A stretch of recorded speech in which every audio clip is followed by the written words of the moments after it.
Estamos con Mamen Gurruchaga, Ignacio Camacho y Alejandro Requeijo. Hemos dedicado la primera media hora a los asuntos domésticos, pero el mundo está muy revuelto y es más que conveniente que dediquemos unos minutos a lo que está pasando en Rusia, porque quien dice Rusia dice Ucrania. Y quien dice Ucrania dice lo que pueda pasar en Europa y por extensión en Occidente. Ya la semana pasada llamó la atención de toda la prensa internacional la contundencia con la que la Comisión Europea vino a hacer oficial de forma más o menos solemne su cambio de estrategia, confirmando von der Leyen que están estudiando la emisión de eurobonos para financiar el gasto militar, con otros países pidiendo que sea el Banco Europeo de Inversiones el que impulse esa financiación, pero ahí está, ¿no? La discusión. Se puede discutir cómo financiar el gasto, pero la mayoría de países europeos parecen ahora en un cierto consenso de que se acabaron los tiempos de la inopia y que hay que pensar en la guerra. No en la guerra de hacerla para mañana, pero sí en preparar la guerra para garantizar la paz, lo cual es un cambio importante respecto al paradigma del que venimos en las últimas décadas tras la caída del comunismo. Y en medio, para acabar de complicar cualquier análisis, el pasado viernes se nos cruzó esa nueva variable que ha sido el zarpazo del Estado Islámico o una facción del Estado Islámico en plena Rusia, que muestra, yo no sé si la debilidad de un régimen que no ha sabido ver venir ese golpe, pero que ahora podría revolverse más contra Ucrania. Como hay muchas preguntas encima de la mesa y puede que haya alguna lectura que se nos escape, yo creo que puede estar muy bien preguntar a los que más saben de esto. Y un amigo de este programa, que ya nos ha iluminado en alguna otra ocasión, ha sido el analista de inteligencia y experto en geopolítica y estrategia global, Fernando Cocho, al que tengo el gusto de saludar a esta hora de la mañana. Fernando, ¿qué tal? Buenos días. Hola, buenos días. Un placer estar aquí. Bueno, cronológicamente te pregunto por lo último, lo que sucedió el viernes en Rusia, que fue tremendo, nos recordó al atentado de Bataclan en París, islamistas matando de forma absolutamente indiscriminada con vídeos que es que no se pueden ni siquiera visionar más de unos segundos porque te revuelven el cuerpo. No es la primera vez que Rusia sufre este tipo de atentados, no es la primera vez, esta vez no ha podido ser porque cuando llegaron ya lo habían quemado, pero en otras ocasiones cuando Putin ha podido, no le ha temblado el pulso y ha entrado a sangre y fuego, llevándose por delante a los yihadistas, incluso a población civil. La situación en este caso nos habla de un contexto de guerra con Ucrania, en la que Europa tiene muchos intereses. ¿Qué lectura haces tú de lo que pasó el viernes y cómo puede afectar a todo este panorama que, como vimos el jueves, ya tenía al Consejo Europeo más que preocupado? Bueno, el mundo ya no va a ser como era antes y no volverá a serlo nunca. Hay un conjunto de pequeños conflictos, pequeñas fisuras en lo que son los sistemas geopolíticos que algunos llaman guerras proxy, otros llaman efectos colaterales de los intereses geopolíticos de las grandes potencias, pero que en definitiva parece que están olvidados periódicamente en esos 2/3 del mundo que no son el mundo occidental, pero que están latentes. Ya puede ser Yemen o en este caso el ISIS-K, el ISIS del Jurasán, de la zona del Jurasán, que es un territorio que comprende todo lo que es el norte de Afganistán, un trozo de Irán, etcétera, y que básicamente a los que han detenido son tayikos, por lo cual implica que no es una cuestión de los talibanes, sino una cuestión de un proceso de radicalización dentro del propio movimiento islámico radical, en el caso el Estado Islámico, el ISIS, que era de corte suní, no de corte chií, que eso hay que dejarlo bastante claro. ¿Qué es lo que ha ocurrido en Rusia? Pues lo mismo que ha ocurrido y va a ocurrir o puede ocurrir en cualquier parte del mundo, que un conjunto de un grupo terrorista en este caso, que se tiene jurada a Rusia por su apoyo en Siria, por sus continuos acercamientos y alianzas con el régimen talibán, como le ocurre también a China, con su minoría en Xinjiang, con los uigures, pues al final ningún Estado es perfectamente protegido, siempre hay fisuras, y en este momento en un país como Rusia, que se está volcando, también las labores de seguridad e inteligencia volcando hacia Ucrania y hacia lo que ellos ven un riesgo de seguridad, que es Europa, el rearme de Europa, o el intento de rearme de Europa, que veremos si lo conseguimos o no, para su independencia de Estados Unidos y de la OTAN, pues les han pillado con la guardia baja. Pero es que es muy difícil no pillarle con la guardia baja cuando es un grupo terrorista que lleva ya mucho tiempo radicado y con muy buenos tentáculos, con apoyo incluso de gobiernos internacionales para sus acciones geopolíticas. Al final no sabemos a quién beneficia.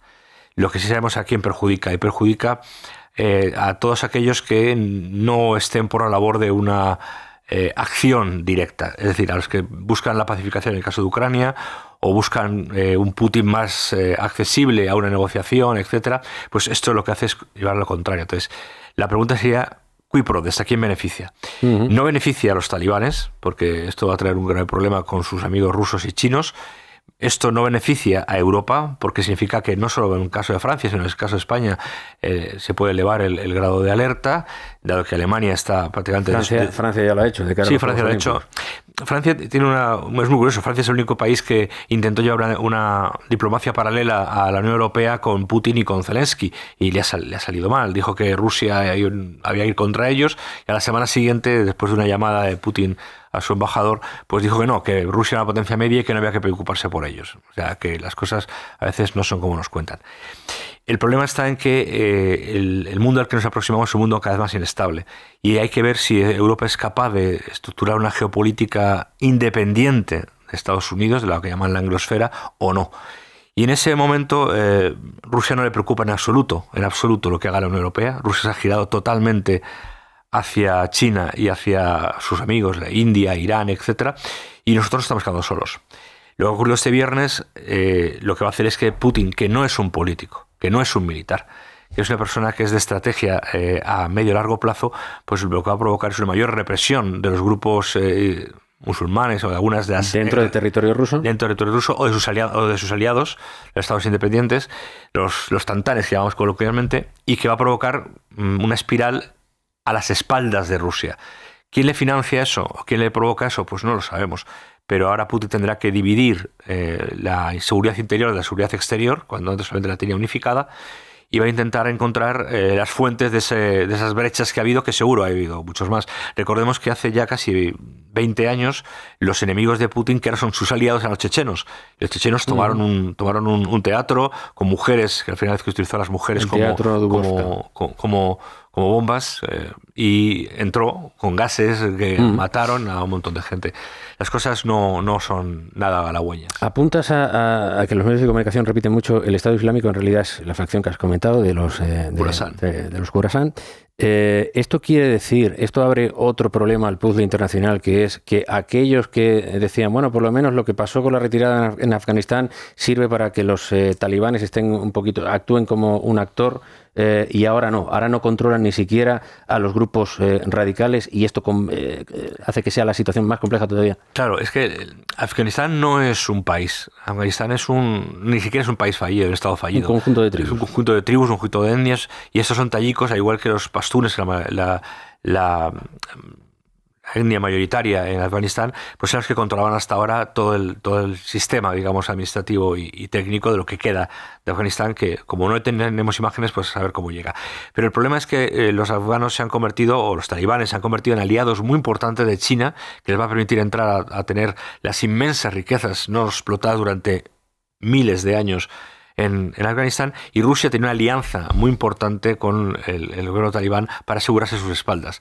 Esto significa que se les ha escapado, evidentemente, porque allí los clanes y las etnias priman mucho más que el sistema central, y se les ha escapado, y ahora mismo Rusia pedirá cuentas a su aliado, y seguramente veremos una represión mayor en Siria, porque según el ISIS-K, lo que era esto era una respuesta a los grupos de extrema derecha que oprimían a los musulmanes en algunas repúblicas exsoviéticas, y básicamente el apoyo de Rusia a Siria, a Assad, y la masacre que ellos dicen que está cometiendo en Siria contra los musulmanes de origen chií, de origen suní, no de origen chií. Analizado lo que sucedió el viernes y quién puede estar detrás y las consecuencias, la guerra en sí, la guerra de Ucrania que tantos desvelos provoca.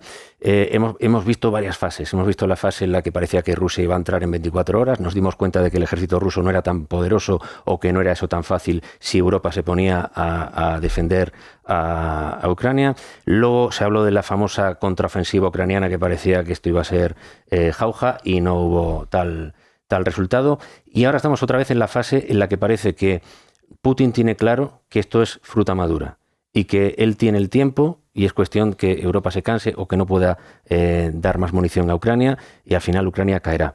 ¿Esa es la lectura correcta que se está haciendo, o se nos escapa algo? No, esa es la lectura correcta. Rusia jamás intentó conquistar la totalidad de Ucrania. Quizá a lo mejor dar un golpe de Estado y poner, para algunos desde el 2014, la revolución de Maidán, para otros el golpe de Estado de Maidán, depende de la ideología. Lo que a lo mejor podría pretender es poner Estado títere dentro de lo que es Kiev, y mantener una situación alarvada. El teniente general Gampan Pons, que fue director del CIFAS, del Servicio de Inteligencia de Fuerzas Armadas de España, ya lo dijo clarísimamente el segundo o el tercer día. Para conquistar toda Ucrania se necesitan como mínimo 350.000 hombres más 150.000 de recambio, ¿no? Significaría dejar 2 flancos por parte del ejército ruso al albur de los posibles, a su modo de ver, ataques de la Unión Europea o de la OTAN, que siempre lo ve como una amenaza, puesto que está bastante acorralado. El problema reside en que Putin ha utilizado la misma estrategia, a pesar de que ha cortado varias cabezas de generales, la misma estrategia que se utilizó con Napoleón y con Hitler, es decir, mandar inmensas masas de soldados de reemplazo como carne de cañón, y cuando ya los ucranianos no tienen armas, ahora está en la segunda fase exactamente igual que hizo Stalin, exactamente igual que se hizo con Napoleón. En la segunda fase, tras el segundo invierno, comenzar a machacar las infraestructuras técnicas del opositor. Y en este caso, Putin acabaría la guerra cuando quisiera. El problema es que tendría que utilizar otro tipo de armas que no quiere utilizar.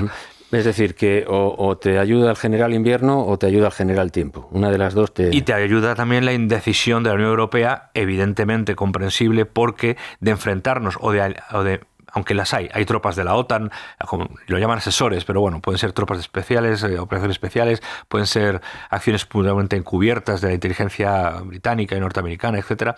Ya hay tropas de países de la OTAN allí. Lo que pasa es que no se puede decir muy alto, porque eso significaría un conflicto internacional. Pero lo que está claro es que quien pensara que Rusia iba a caer de la noche a la mañana no conoce ni la metodología ni las tácticas rusas, ni conoce la doctrina militar rusa. Otra cosa es que Putin, y lo dijo desde el primer día, el 2008, 2009, quiero recordar, él quiere una zona de seguridad que le proteja de lo que él considera una amenaza existencial. No digo que tenga razón, digo que lo considera. Y como lo considera, pues así lo hace, porque es una potencia nuclear. Y eso es una baza muy importante. Y ya tiene lo que quiere, el Donbass. Y ahora se va a dedicar a machacar la infraestructura que la pobre Ucrania tiene. Le deja Odessa para que pueda exportar el grano y demás, para que no le acusen de ir contra delitos de lesa humanidad, más de lo que ya los tiene, y va a dedicarse a machacar sistemáticamente a Ucrania hasta que la empobrezca. La Unión Europea no va a ayudar a Ucrania. Eso te iba a preguntar, porque Ignacio Camacho te quiere hacer una pregunta, pero sí. Mi última pregunta es esa. ¿La Unión Europea cómo la ves? ¿Esto va a ser un punto de inflexión respecto, en base a lo que hablaron el jueves, o vamos a seguir igual? Van a seguir exactamente igual. La Unión Europea no va a apoyar a Ucrania. Estados Unidos no va a apoyar a Ucrania porque con 500 o 600 millones de multa que le han puesto a Trump no le van a parar. Va a llegar a las presidenciales y va a retirar todo el apoyo, o casi todo el apoyo que tiene tanto los países que no tienen el 2% del Producto Bruto en defensa, como aquellos que para Trump pues están perdiendo tiempo y dinero en Ucrania, ¿no? Básicamente porque no se puede hacer una acción contra un ejército como el ruso sin hacer una acción de verdad militar, y explicaría la Tercera Guerra Mundial. Y no estamos olvidando del mar de China y los intereses de Estados Unidos, pero bueno, eso es otro tema. No va a hacer nada. A lo mejor mandarán algún paquete de ayudas, etcétera, pero Ucrania no necesita eso. Ucrania necesita aviones que no se improvisan de noche a la mañana y no se aprenden a utilizar de noche a la mañana. Necesita artillería y medidas antiaéreas para evitar los drones de origen iraní, algunos, y de fabricación rusa otros. Los misiles, que no olvidemos que Putin en estos momentos ha gastado en torno a un 26,7% de su capacidad de misiles. O sea, no ha utilizado nada. Eso está muy bien, porque hubo una fase de la guerra en la que se dijo, están tan apurados de misiles y de todo que ya están pidiéndole drones a los iraníes, no, se están fabricando drones. Lo que pasa es que el tercer y cuarto escalón de logística militar no lo tenían engrasado. Es un ejército muy grande, es un ejército también muy tradicional, que pesa mucho la artillería y pesa mucho los trenes y pesa mucho el transporte de mecanizados. Y les costó acomodarse a la situación. Entonces no siguieron sus propias doctrinas militares de Gerasimov, por ejemplo, de un ejército más profesional en ese sentido en algunas áreas y más ágil. Entonces, el tercer y cuarto escalón, que es el aprovisionamiento último o primero de materia prima, pues lo tenían muy anticuado, ¿no? Vamos con la pregunta que te quiere hacer Ignacio Camacho. Sí, buenos días. Fernando. La has contestado un poco ahora en la última conversación con Sergio, pero si podrías ampliar un poco más. ¿Cuál crees a tu juicio que va a ser el papel de Trump si como parece, gana las elecciones? Es decir, ¿se va a repartir territorios de influencia con Rusia o con China? ¿Va a enseñar los dientes? ¿Por dónde puede salir? Es un personaje imprevisible. pero ¿por dónde crees que puede salir? No, Trump es un personaje totalmente previsible. Trump es un comerciante, Trump es un fenicio, no es un militarista. Hay un dicho en Estados Unidos que es que los republicanos cierran las guerras que los demócratas abren en su ansia de expansión global, ¿no? O globalismo, como lo que llaman algunas personas. Trump lo que va a hacer evidentemente es cerrarle el grifo a Ucrania, lo que va a hacer evidentemente es acercarse a China desde el punto de vista comercial, porque no le interesa un conflicto militar en el mar de China, porque lo que le interesa es que estos 2/3 de la evolución del mercado asiático, que es la ASEAN, no estén en contra de Estados Unidos, sino que le permitan tener un trozo del pastel, digamos, económico repartiéndoselo. Y Trump no lo diré, es una forma coloquial de hablar, por favor, Trump es amigo de Putin, no tiene ningún problema, se van a repartir perfectamente el territorio, perfectamente la economía, y vamos a tener 3 polos, porque ya está claro que Estados Unidos está en decadencia, 3 polos de poder. El problema es qué va a ocurrir con la geopolítica europea, ¿no?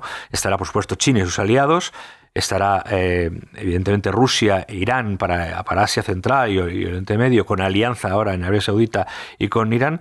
Se comerá, ya se lo ha comido, China y Rusia, África, menos Marruecos como punta de lanza de Estados Unidos. Y Hispanoamérica está ahora mismo en un brete en el que los chinos y los rusos están intentando comerle la tostada a Estados Unidos, aunque ya se la han comido en varios países. Pero como comerciante, Trump también dispone de una enorme industria militar que tendrá que alimentar de alguna forma. Pero hay otras formas de alimentar esa industria militar. Tenemos a los hutíes de Yemen, tenemos los conflictos abiertos de Siria, que va a seguir durante unos cuantos años, tenemos el rearme de los dictadores de África, hay otros conflictos que a Trump le interesarán mucho más, porque a Trump lo que le interesa no es el armamento, llamémosle para entendernos, ligero de combate. A Trump lo que le interesa es la alta tecnología, que es la que realmente determina en un momento determinado pues lo que ahora se llamará de nuevo otra vez la guerra de las galaxias, los satélites, las capacidades de aéreas, internet, todo ese nuevo tipo de armamento, misiles hipersónicos, etcétera. Eso es lo que le interesa a Trump.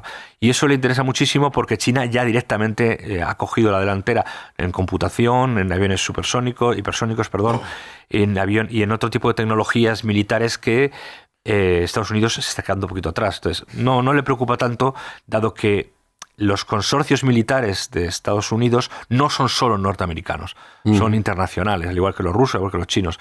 Y bueno, encontrará formas de darles de comer, efectivamente. Bueno, pues es Fernando Cocho, analista de inteligencia y riesgos a la seguridad nacional, y ha sido muy interesante escucharte un día más para tratar de entender lo que está sucediendo y lo que puede venir. Un abrazo, Fernando. Muchas gracias.